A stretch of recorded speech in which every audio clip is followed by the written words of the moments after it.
Sir, kung ngayon po kayo bibili, which 7-seater car would you purchase with around 1.2 to 1.3 million budget?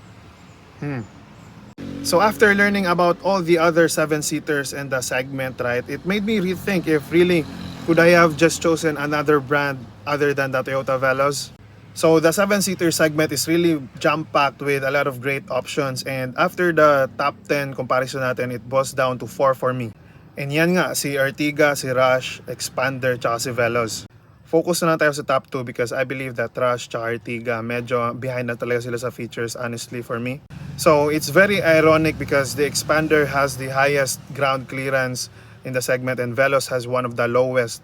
And then pagdating naman sa interior, mas nagaganda talaga ako sa interior ni Expander. Honestly, yan yung medyo nang papanghinayang sa akin. But ultimately, I think I'm just really still a big features and tech guy. So for the top 10 comparison, watch it on the channel. Ciao!